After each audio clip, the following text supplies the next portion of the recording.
D'Ibn Khaldoun, l'histoire des Berbères, coup d'œil sur l'histoire des Berbères depuis les temps qui ont précédé la conquête musulmane jusqu'à l'avènement de la dynastie Aghlabide, suite. Le calife Hisham ben Abd-el-Malek, ayant appris ces fâcheuses nouvelles, remplaça Ben al-Hab par Keltoum ben Ayad el-Kushayri. Nommé gouverneur en l'an 123 de l'Hégire, Keltoum se mit en marche à la tête de 12 000 hommes de milices syriennes. Le calife écrivit en même temps aux garnisons de l'Égypte, de Barca et de Tripoli, leur ordonnant de fournir des renforts à ce corps d'armée. Le nouvel émir prit la route de l'Ifriqiya et l'ayant traversé ainsi que le Maghreb, il s'avança jusqu'au Sébou, rivière de la province de Tanger.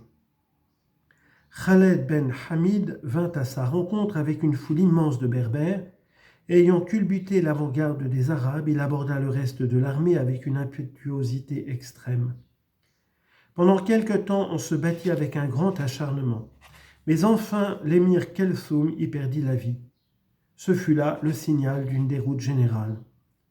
Le corps syrien passa en Espagne avec Beledj ben Bishr al-Kushayri et le corps égyptien rentra à Kérouan avec les troupes de l'Ifriqiya. Hisham ben Abd-el-Malek donna aussitôt à Handala ben Safwan el-Kalbi l'ordre de partir pour l'Ifriqiya. Cet officier arriva à Kérouan l'an 127 de l'Hégire et ayant appris que la tribu des Houara, commandée par ses chefs Ukasha ben Ayoub et Abdel-Wahid ben Yazid, était en révolte ouverte et marchait contre lui avec les partisans qu'elle avait trouvés parmi les autres populations berbères, il se mit en campagne et arrivé à El-Karn, aux environs de Khaïrouan, il attaqua les insurgés si vigoureusement qu'il les mit en pleine déroute, après avoir tué Abdel-Wahid et fait prisonnier Ukasha. D'après ses ordres, on compta les morts et l'on reconnut que 180 000 hommes avaient succombé. Il adressa ensuite à Hisham une dépêche dans laquelle il lui annonça le triomphe de ses armes.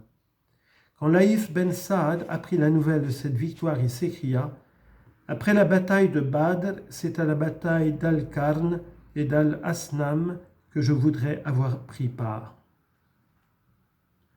Bientôt, après, la puissance du califat s'affaiblit dans l'Orient par suite des dissensions qui s'étaient élevées entre les Omeyyades et des guerres que le calife Marwan ben Muhammad eut à soutenir contre les chiites et les kharidjites.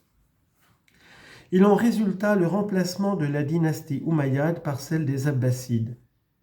Abd-ar-Rahman ben Habib, qui était alors en Espagne, traversa le détroit et enleva à Handala la possession de l'Ifriqiya. Ceci se passa en l'an 126. De nouveaux désordres éclatèrent aussitôt dans ce pays. L'insubordination des Berbères, cette plaie de l'Afrique, devint plus redoutable que jamais, et les Khalidjites, sous la conduite de leur chef, déployèrent encore leur animosité contre l'Empire. De tous les côtés, ces populations coururent aux armes et s'étant réunies en plusieurs corps, elles s'emparèrent de l'autorité en proclamant leurs doctrines hérétiques. La tribu de Sanhadja, commandée par Tabet ben Ouzidoun, prit une part très active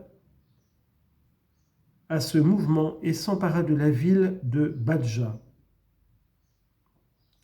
L'émir berbère Abdallah ben Sakerdid entraîna ses partisans dans la même révolte, pendant que Hareth et Abd-el-Jabbar, chefs de la secte ibadite et membres de la tribu de Houara, s'emparèrent de Tripoli, après en avoir tué le gouverneur Bakr ben Abdel-Qaïs.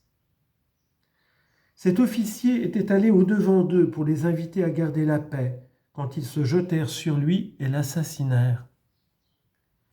Les affaires restèrent encore quelque temps dans cet état déplorable, et Ismaël ben Ziyad s'empara de Gabès avec l'aide des partisans qu'il avait trouvés parmi les Néfoussa. En l'an 131, Abd-ar-Rahman ben Habib marcha contre les insurgés et tua Abd-el-Jabbar et Hareth. Frappant ensuite les Berbères sans relâche, il leur fit éprouver des pertes énormes. Et enfin, en l'an 135, il occupa Tlemcen et soumit le Maghreb. En l'an 140 eut lieu la révolte des Oufer Djouma et d'autres branches de la tribu de Nefzawa. Abd-ar-Rahman ben Habib avait répudié l'autorité du calife Abu Ja'far al-Mansour et venait d'être assassiné par ses propres frères, Alias et Abd al-Warith. Son fils et successeur, Habib, fit mourir Alias pour venger la mort de son père.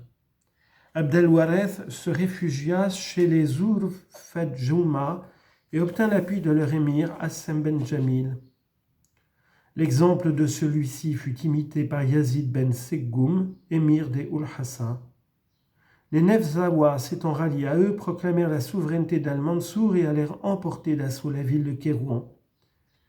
Habib courut se réfugier dans Gabès et Assem l'y poursuivit, à la tête des Nefzawa, après avoir confié le gouvernement de Kérouan à Abd al-Malek ben Abil Djad, membre de cette tribu. Habib s'enfuit alors vers Laouras dans l'espoir d'échapper à Assem qui le poursuivit toujours, mais il fut tué par Ben Abil Djad qui était sorti de Kérouan avec une troupe de Nefzawa afin d'intercepter sa retraite. Maîtres de Kérouan et de toute la province, les Zurf-Fedjouma y massacrèrent les Arabes Kouraïchides, logèrent leurs montures dans la grande mosquée et accablèrent les habitants de toute espèce d'outrage. Cette conduite scandaleuse des Zurf-Fedjouma et de leurs alliés nefzaouiens excita dans la province de Tripoli l'indignation des Berbères ibadites qui appartenaient aux tribus de Houara et de Zenata. Ils coururent aux armes, ayant pris pour chef Abul Khattab Abdel Allah ben Ashir el-Mahferi, ils marchèrent sur Tripoli et en expulsèrent le gouverneur Omar ben Othman de la tribu de Kouraïch. Devenu maître de cette ville, Abul Khattab réunit tous les Zenata et Houara établis dans la province et marcha sur Kérouan. Il s'en empara l'an 141 après avoir tué Ben Abil Djad et massacré une foule d'Urf-el-Djouma et de Nefzawa. Quelque temps après, Abd-ar-Rahman ben Rustum devint gouverneur de Kérouan. Il tirait son origine du célèbre Rustum qui avait commandé l'armée persane à la bataille de Qadisiyah. On y en note, cette bataille livrée en l'an 15 de l'Hégire eut pour résultat la conquête de la Perse par les Arabes. Fin de note. D'abord néophyte des Arabes, il était devenu dans la suite chef d'une de ces sectes hérétiques. Abul Khattab s'en retourna à Tripoli, et comme le feu de la guerre s'était propagé dans tout le Maghreb, les Berbères devinrent maîtres d'une grande partie du pays. En l'an 140, les Soufrides de la tribu de Biknassa se rassemblèrent dans le Maghreb al-Aqsa sous les ordres d'Aïssa ben Yazid el-Aswad et fondèrent la ville de Sidjil Massa pour leur servir de résidence. Mohammed ben el-Ashat, qu'Abu Ja'far al-Mansour avait nommé gouverneur de l'Ifriqiya, se rendait à sa destination quand il fut attaqué près de Sorte par une armée berbère sous les ordres d'Abul Khattab. À la suite de la victoire prompte et sanglante qu'il remporta sur ses adversaires, il força Ben Rustum à s'enfuir de Kérouan. Ce chef courut jusqu'à Tihert, dans le Maghreb central, et ayant rassemblé les Ibadites de plusieurs tribus berbères, telles que les Lemayas et les Louata, ainsi qu'un nombre considérable de guerriers nefzaouiens, il se fixa dans cette localité et y bâtit la ville de Tihert-la-Neuve. Ceci eut lieu en l'an 144. Ibn al-Ashat était parvenu à frapper les Berbères d'épouvante et à soumettre l'Ifriqiya quand les Banu Ifren, tribu zénatienne soutenue par les Berbères de la tribu de Marila, se révoltèrent dans la province de Tlemcen et ayant choisi pour chef Abu Qurra l'Ifrénide, ou plutôt le Marlilide, ils le proclamèrent calife.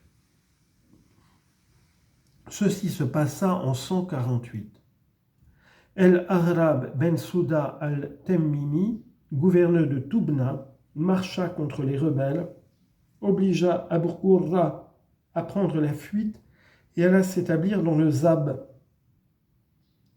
Quelque temps après, il fit une tentative contre Tlemcen et ensuite contre Tanger. Mais ayant été abandonné par les milices de l'Empire, il se vit dans la nécessité de rebrousser chemin. On dit en note. Après la conquête de la Syrie par les premiers musulmans, ce pays fut partagé en 5 arrondissements dans lesquels on établit plusieurs fractions des grandes tribus arabes. Ces colonies militaires s'appelaient Djound parce qu'elles étaient tenues de fournir des troupes ou milices, Djound, pour le service du califat. Il existait d'autres Djound en Irak, au Khorasan et en Égypte. Fin de note.